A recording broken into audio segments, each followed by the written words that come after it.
All right. Can we hear each other?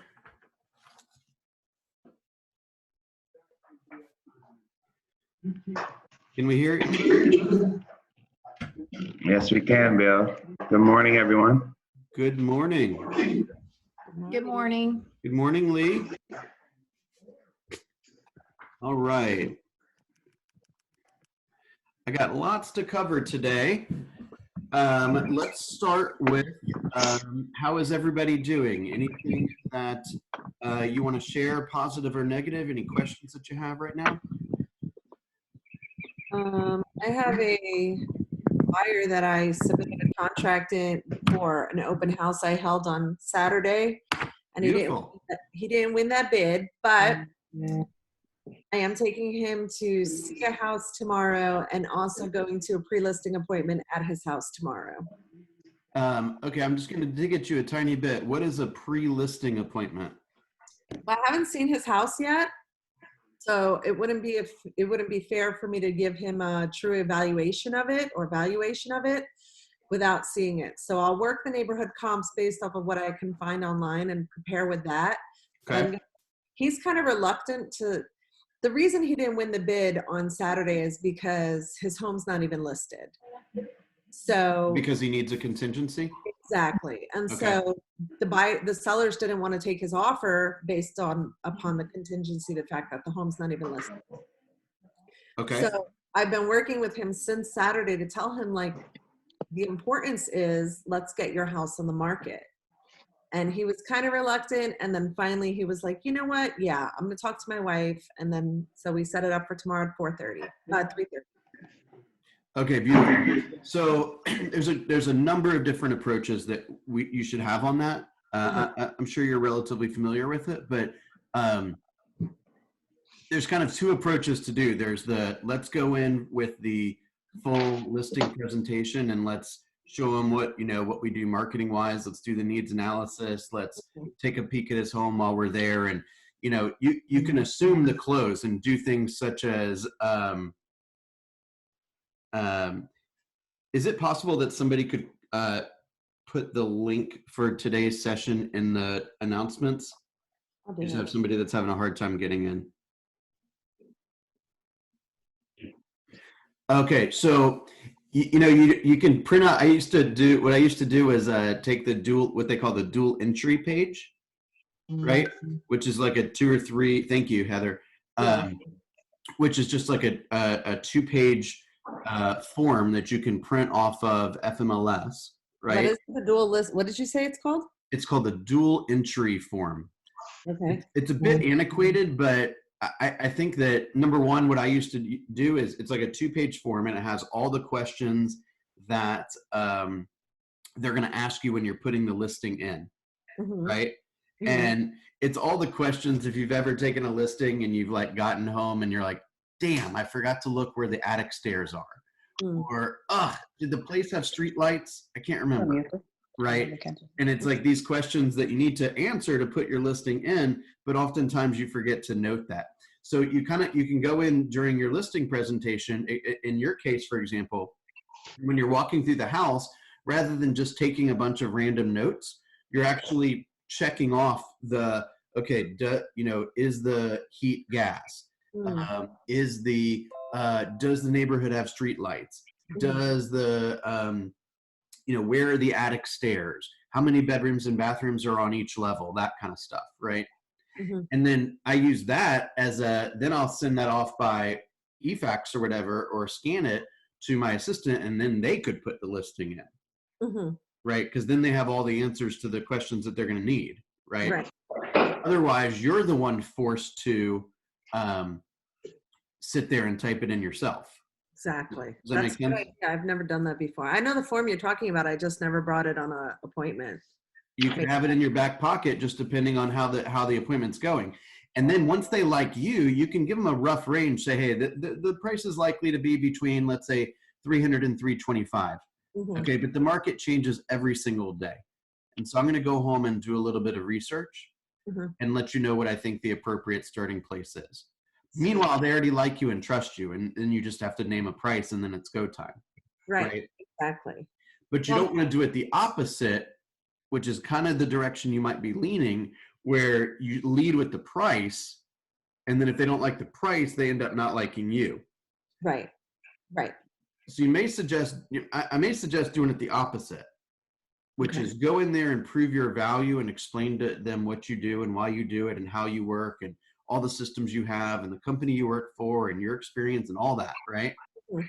But most importantly, asking them the questions that they need to be asked, right? Why are you moving? When do you have to move by? Is there any other circumstances that I need to be aware of?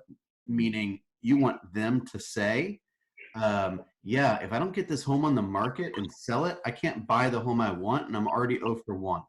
Right. That's the realization I'm trying to make him get. And so I met him at an open house on Saturday. He was totally fine signing a BBA with me so that I could put the offer in. The issue that I had with him initially was that he didn't want to let me preview his current home because he had met a realtor once, never signed anything with him, but he met an agent once.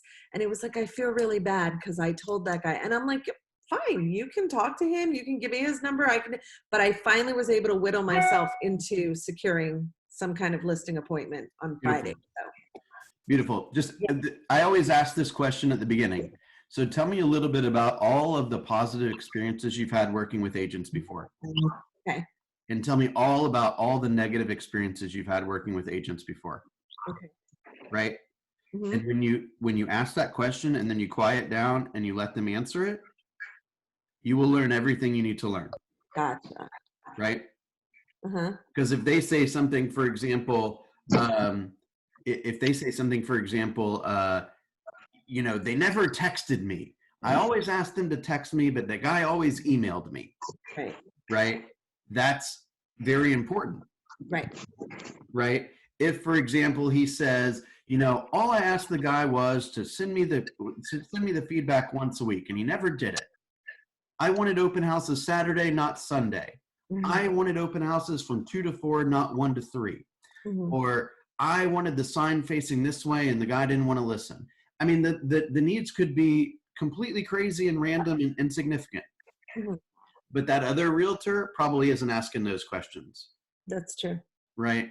And Very I see you, Stephanie, when you realize that, or when they realize that you're asking questions and you're going to listen to what they say, everything changes.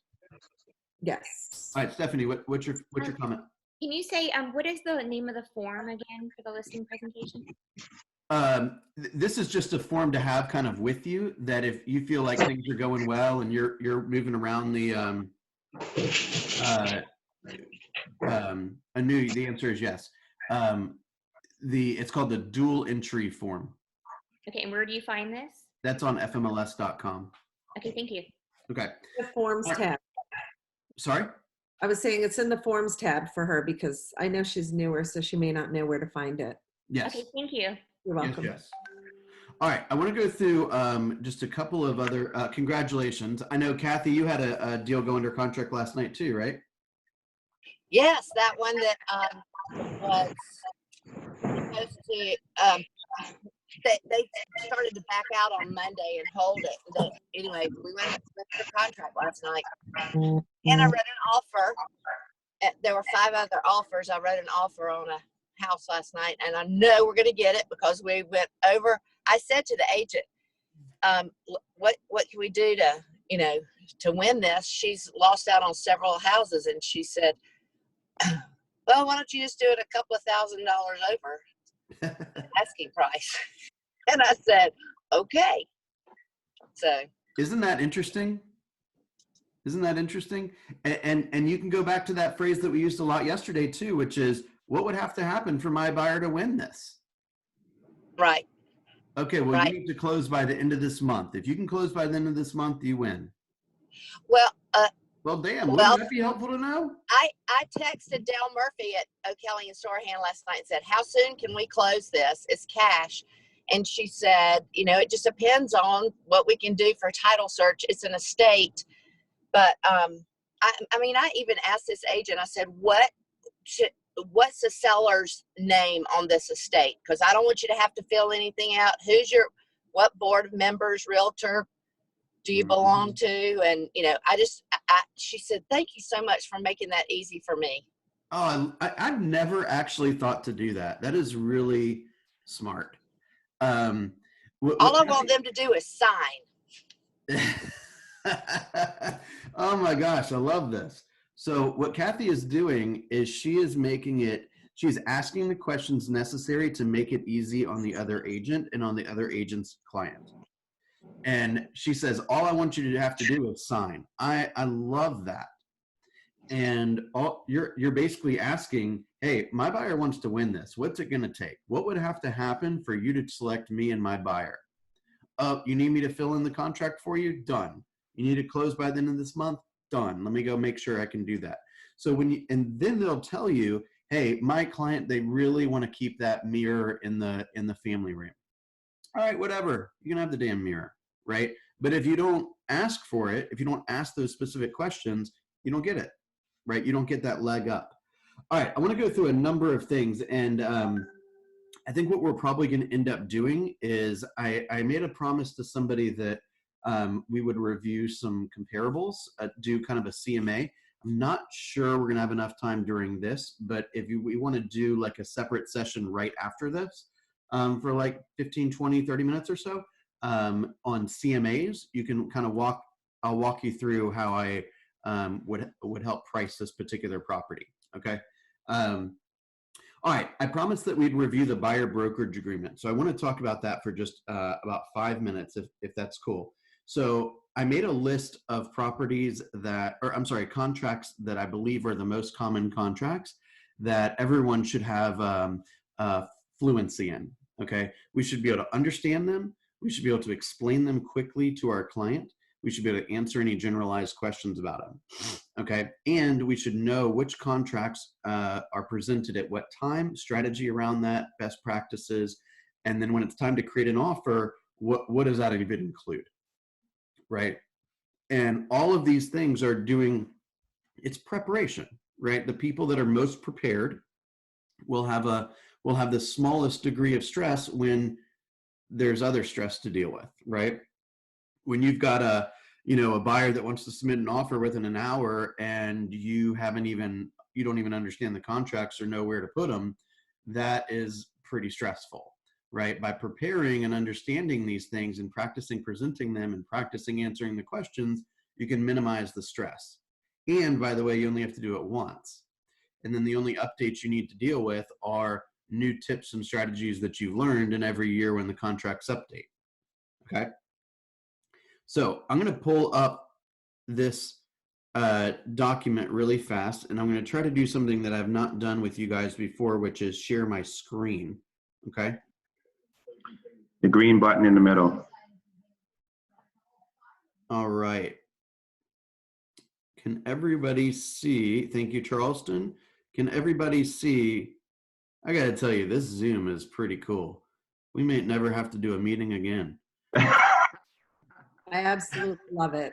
Yeah. You can do a lot. So here is the buyer brokerage agreement. I'm just going to quickly go through this. It's on recording, so we can catch, you can review it later on if you need to. Okay. So page 1 talks about the relationship, right? So you write the buyer's name. You want to make sure that just to save issues later on down the road, you want to know what's their formal legal name, right? So I'm Bill Linkwald, but technically I'm William Linkwald.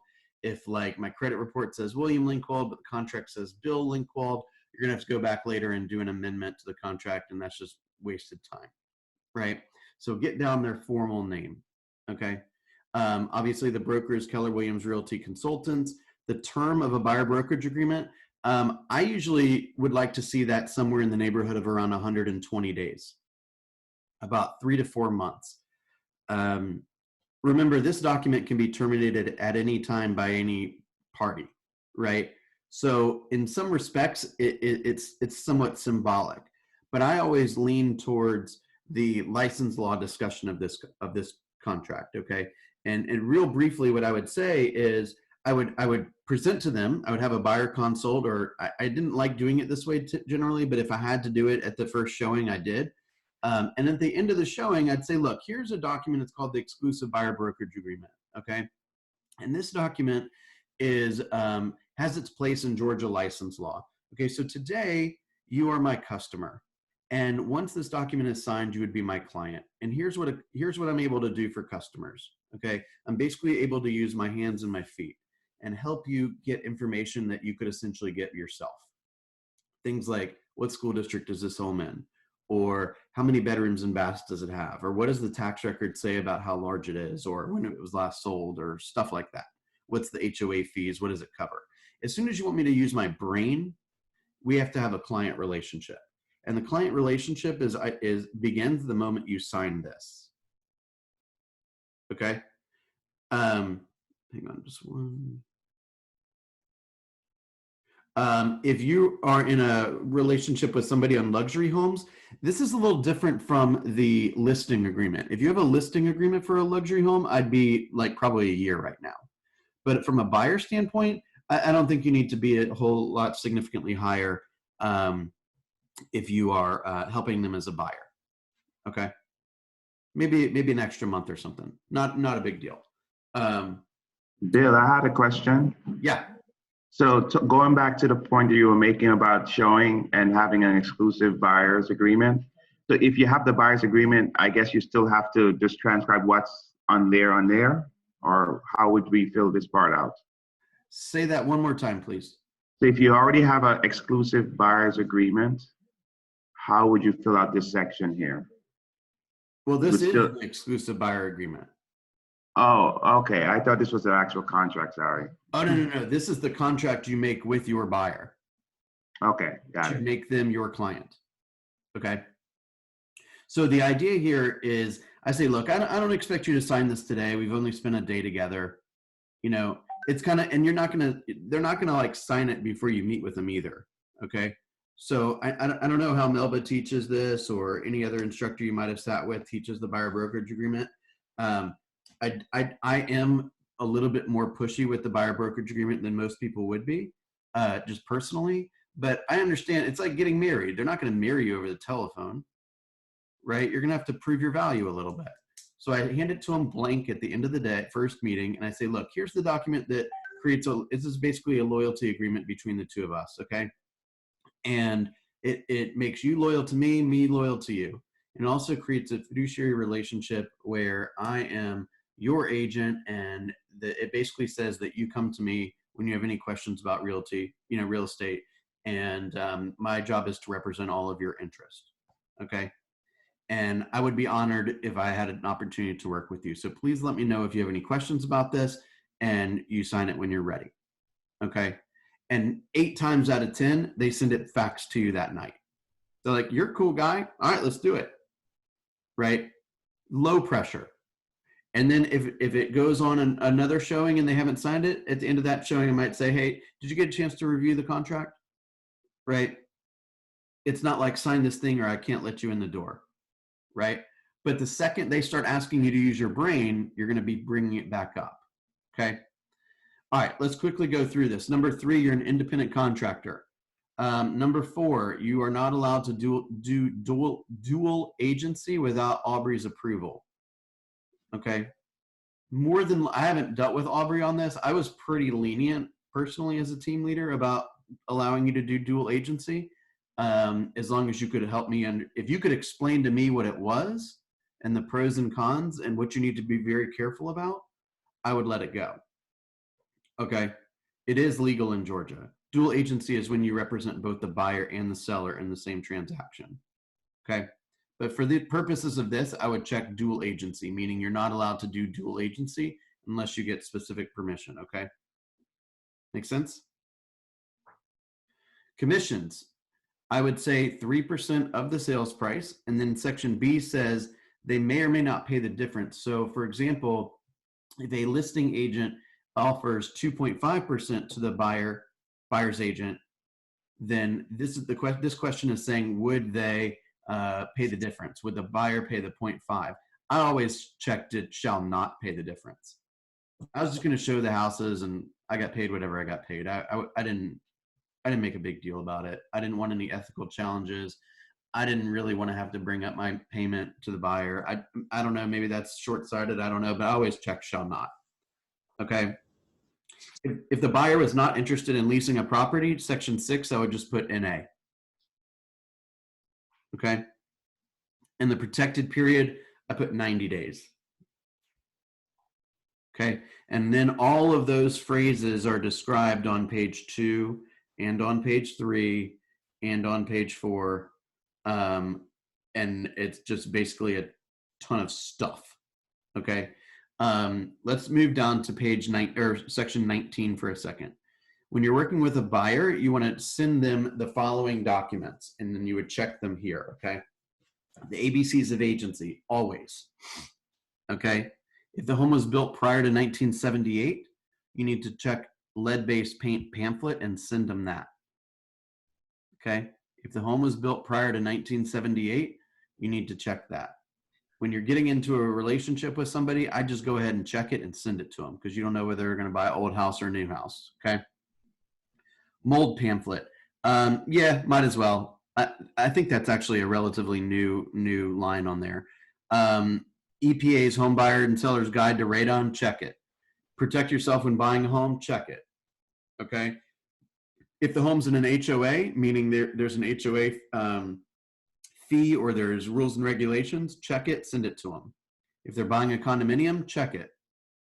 If they are buying a new home, check it. The one about flood hazard and flood insurance, check it. If they're buying a short sale or a foreclosure, check it. And I never did anything with the retainer fee, so I would not check that. That's a doc you can review on your own if you want. I can look at it with you. And if you decide to do something like that, then you would check it. Okay. On the last page is basically your opportunity to fill in your broker information at the bottom, and the buyer and buyer's information. Make sure you get both the husband and wife if there's two people, or the two people, whoever is buying the house. Okay. And then at the bottom of page 6, there's a box that says if additional stipulations are attached, check here. More often than not, you're not going to have any you're not going to have that many stipulations on this document. Okay. The short and sweet of this document is it can be terminated at any time by any person. Okay. So it's essentially worthless, but it does have a place in license law. And to be frank with you, it legitimizes the process. Okay. And here's the deal. You can't go anywhere without signing some type of paperwork. Okay. You go to the dentist office, they want paperwork. You go to the dry cleaners, they want paperwork. You go in to the jumpy zone thing for the kids, they want paperwork. Like, everyone has paperwork, right? This is our paperwork. Get it? It's not a big deal. They're buying a big ass house. It's expensive and there's a lot of money at stake. Okay. Don't be afraid of paperwork. This legitimizes the process. Does that make sense? Charleston, am I being funny? Or are you laughing at something else? I got you on mute. You can't even hear me. All right. Let's talk about a couple other things. All right. I just want to get a show of hands. I could argue this this point in a number of different ways. And to be perfectly honest with you, I don't know exactly what I want to do. But I will tell you, I am a little, I would love if I can make a big ask here. I would love it if you guys were a little bit better at reporting. If you're a little bit more diligent at reporting. So I think I sent a list. I sent a new link on either Monday or Tuesday. And I think I asked you, since the time you joined the program through Monday, I wanted to know all those statistics. And I really, really need you to do that. Okay. And I'll send that out once a week and you can report those statistics once a week. Okay, One I've thing, got a question. what's Is that? it I've got a question. Is it the tracker link, or is it a different one? Because I haven't seen it, like the tracking that we were supposed to do by Sunday night. Yeah, I did have to, my coach wanted me to track one or two extra things. So I switched it up. I will send a new link right after this. And Okay. then what I want you to do is, since you joined the program through this last Monday, give me all your answers. And then Okay. Tuesday of this week, for the following week, we'll do that in a few days. Okay. Okay. When it says GCI, I only want you to put GCI when you've earned it, when the deal is closed. Okay.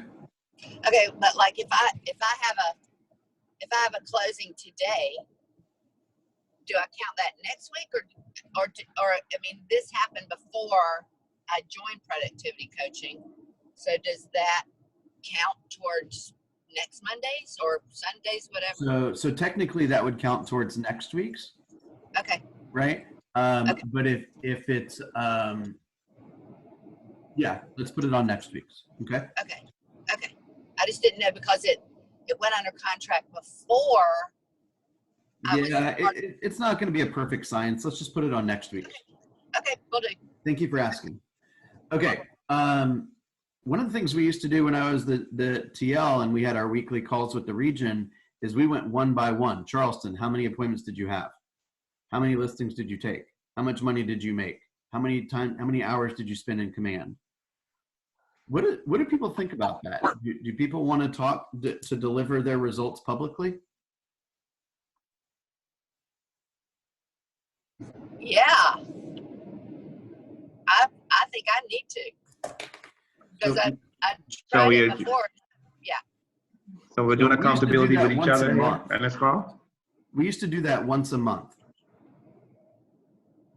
And I only say that because, and the reason there's a phrase in leadership or coaching, I forget exactly what it is, but it's public accountability, right? So Right. if I go on 0 listing appointments in the month of March, I actually have to tell the crew that I went on 0, right? And no one wants to report a 0. And if you lie, by the way, you're only lying to yourself. It's not impressing me, right? So I'm toying with that idea. So I won't ask for feedback publicly, but if you want to shoot me a message today or whenever, let me know your thoughts on that. I'm kind of leaning more towards doing it once a month. I'm okay with it. Okay. I would say let's You're do gonna it, be the, even though I have health zeros. coach for our group here. You make me feel like I'm not working out enough. I also think it's really good too, because it'll help people get into the process of tracking, and then Yes. that'll become habitual. So I think it's a go. Okay, I appreciate that feedback. Okay, who can tell me, high five, virtual high five to the person that can tell me which letters of the alphabet are we supposed to be calling this week? Heather. Who knows? I'm looking in the chat. Is everyone listening? I'm listening, but I stuck that in my book and there it is. So Alexandria, great job. T and J. If your last name ends in T and J, you should be getting a call. If your last name is T and J and you're in one of y'all's databases, they should be getting a call this week. And everyone that has the last name that starts with H as in Harry, they should be getting a text this week. Anu, the document is in the Google Drive. This is called DTD2. It's a map. They map out the entire year, and each week there is a letter of the alphabet, actually 2 letters of the alphabet, where those are the letters that you call the people in your database, and there's another letter of people that you text based on their last name. Okay. Tomorrow, we're going to be talking about Shift Tactic 1. So please make sure you are prepared to talk about Shift Tactic 1. And on Monday, I want to talk about the listing agreement. Okay, so over the weekend, please take a peek at the listing agreement and bring any questions that you might have. Okay. All right, I want to talk to you about one other thing. Okay. On a call yesterday, we got something that basically said there's a relationship between a challenge, an achievement, and success. Okay. and this is a real brief phrase, is if you don't have any challenge, you're not going to have any achievement. And then you're not going to have the success. Okay. So please understand that the biggest shifts in wealth, the biggest shifts in opportunity, the biggest shifts in market share occur in times exactly like these. Okay. Where there is uncertainty, there is a little bit of chaos, there's a significant amount of challenge. The biggest shifts in opportunity are going to be right now. Okay. I might push this other phrase a little bit too, which is, I said yesterday, this comes from Hold when they're talking about property management, but it's so applicable. If you treat your business like a hobby, it will pay you like a hobby. Okay. However, if you treat your business like a business, meaning you have systems, you're constantly learning, you have a peer partner, you have a coach, right? You are constantly doing the things you need to do to move the ball forward, and you're tracking your activities and all of that, you will be absolutely amazed at the type of returns you get. I can, if I can just attest to that for a second. I know I'll be like really transparent here for a second. When you and I met, maybe in the beginning of the month, and I was like, well, I don't really get the support at home because I feel like he doesn't think it's serious for me and whatever. Do you remember that conversation? Of course. So I've written 5 contracts this week, and I wrote one last night. I have been like ridiculously slaying it. And the reason being not only for myself, but also to prove like, hey, I need support here too, because this is a career. Last night, as I wrote my last contract at like 10:30, I was talking to my spouse, and he said, I said, you know, my coach said the other day, if you treat it like a hobby, you're going to get hobby results. And if you treat it like a business, you're going to get business results. And his response was, whatever the hell you're doing, keep it up, because it's amazing. And so that was really awesome. And since I've been so busy with work, he's been like super stepping up at home, which was a struggle that we had. And so it's been, I think the way that he sees me handling my business now, this year versus last year, has put into perspective to him that it is not just a hobby for me. So I thank you for that phrase and that term, and then me being able to regurgitate it to him and him receiving it. I love that. I love that. And thank you for sharing that. You know, he and you and all of us, we need to see proof that a career in real estate and a business in real estate is the vehicle to give you everything you want in life. Right? You want to give, you want to support, you want to travel, you want to have more time with your family, whatever it is, it can all be accomplished through having a successful business. Mm-hmm. Right? You guys remember when we talked about the cash flow quadrant, and we talked about the E and the S being on the left-hand side and the B and the I being on the right-hand side, right? So for example, the employee and self-employed person are on the left side. The business owner and the investor are on the right side. Okay, 95% of the world makes their money on the left side of the quadrant, which is through it as being an employee or a self-employed person, essentially meaning they're trading their time for money. 95% of the world's people make their money on that side. However, they only make 5% of the wealth. Okay, the right-hand side, the business owner and the investor, who are either trading their intellect and their skill for money, right? Or they're trading their risk tolerance for money. I've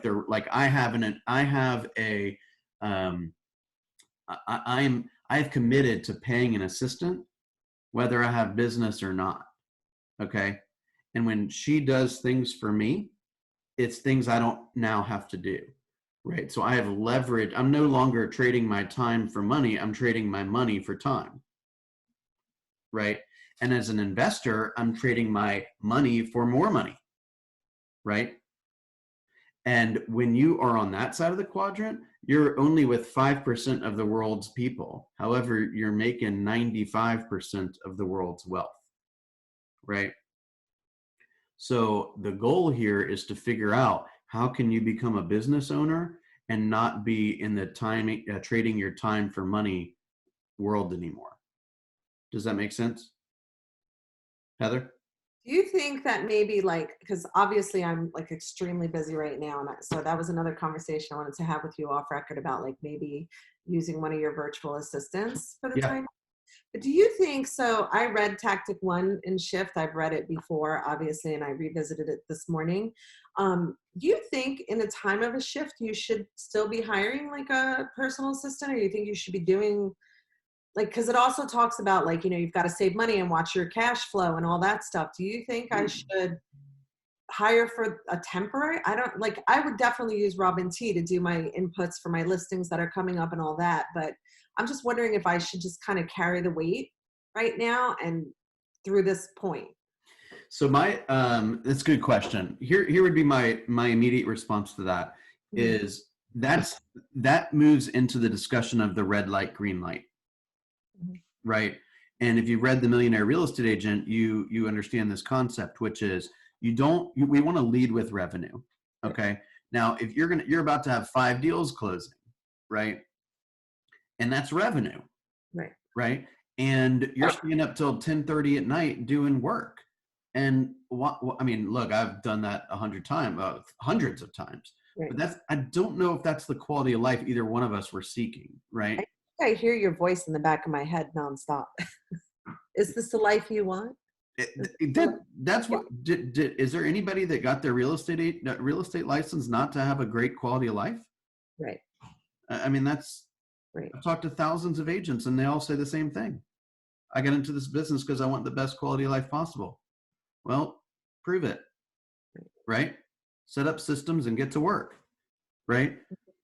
So here's my thought is if passing off some of the work to someone else frees you up to either secure more business or to have a better life, and it's being supported by the revenue that either of those options is creating, then go for it. Okay. Now, I don't know that I'd go and hire a $50,000 assistant right now. No. Right. But your return should be 3 to 4 times. Right. So I'll pay my virtual assistant. What would that be? Probably by the time it's all said and done with bonuses and these kind of things, I'll probably pay her somewhere in the $15,000 to $20,000 neighborhood. Will she create $60,000 worth of income for me? Yeah. Right. And the second she doesn't, we're going to have a talk. Right. And the talk may be, it could go both ways. It could be like, hey, are we working on the most strategic things? Or, hey, Bill, are you doing all the things you need to be doing with the time I'm freeing up for you to go make sure that it's worth it? Right. Which would be a very, I would expect her to say that to me because we've been working together for 4 years and she knows how I behave. Right. And I was out with 2 sets of buyers yesterday, and I went to go visit a listing where I had a contractor, but in my brain, like I had to check the contractor's work. In my brain, it kept like hanging over my head. Like, you've got to write an amendment to address concerns. You've got to answer this email. You've got, like, I just kept like obsessing over what I had to do. And I couldn't because I wasn't in front of a computer because I was out there doing things. And then of course, writing a contract at 10:30 at night, I'm like, should I be spending this money right now? Because like, I think about you when you're like, I text my girl and I'm like, hey, write this. Hey, make this contract. Hey. Yeah. I'm not telling you that to brag. I'm just telling you, I want these thoughts to creep into your mind so that you're thinking like a business owner. Right. Well, they're there. Thank you for that.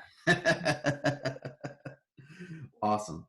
All right. I'm going to give you I'm going to make a request while you're reading Tactic 1 of the Shift book. I'm going to ask that you read 4 additional pages. Okay. I want you to read page 150 to 153. Actually, what I want you to read starts at the very bottom of 149, The Tale of Two Markets. Okay. And it ends at page 153. Okay. And it's got a bunch of scripts on pricing. Okay. So we want to make sure there are 7 maxims. This is on page 156 of Shift. 7 maxims for pricing in a shifting market.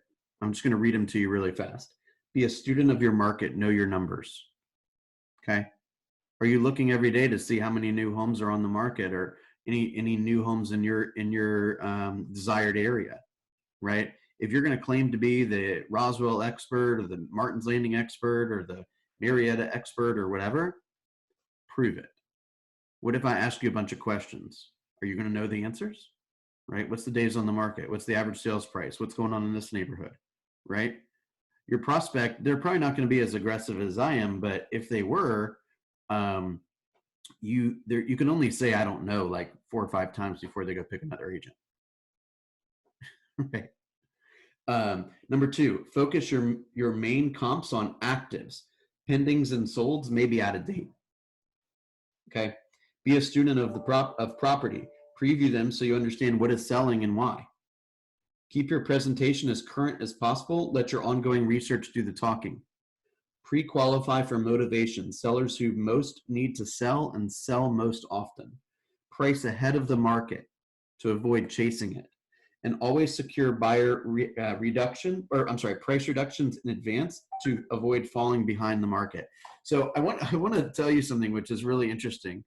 Do you know that this book was published the day after Lehman Brothers collapsed? Do you know that? Okay. You guys I didn't know that. You guys don't know how lucky you are to be a part of Keller Williams. Okay.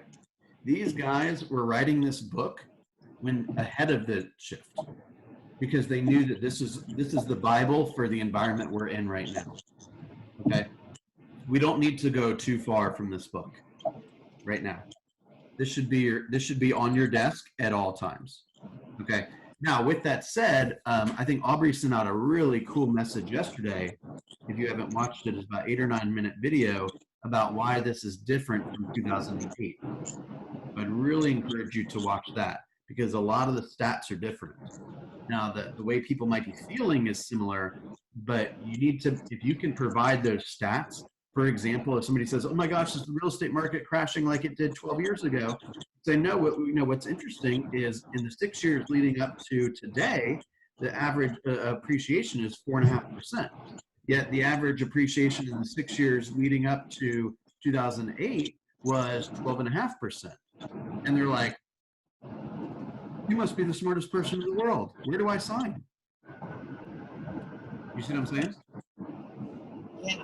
So statistics and evidence is the way that you convince buyers and sellers that you're the best matched person for the job. Does that make sense?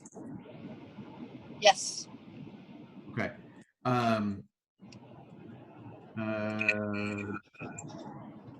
One moment, let me make sure I'm covering everything I want to cover. Remember, when you're speaking to people, you can speak in very vague terms. Hey, would you like to get together to discuss opportunities in this market? That's about as vague as you can get. And that's almost like an intelligence test, right? Heather, I got an opportunity for you. Are you interested? No, I'm not interested in opportunities. I mean, how silly does that sound? Right? So discussing opportunities is essentially just a needs analysis. Hey, what are you thinking? How do you feel about that? If you were to move, where would you move next? Right? Thank you, Heather, for uploading that. I appreciate that. All right, let's go ahead and close this down. And then what I will do is hop right back on. You can use the exact same link, and we will do a little impromptu class on creating, kind of moving through a CMA. Is everyone cool with that? All right, very good. Thank Bill, you. one question because I don't know that I'm gonna be on that class since I'm driving. Okay. And I haven't been looking, I've just been listening. What, would you say that statistic again about in the years leading up to the last crash? What was the appreciation? Oh, so I didn't technically do the average, but on Aubrey had a video yesterday that basically said that in the 6 years leading up to the 2008 crash, right? The average annual price appreciation was like over 10%.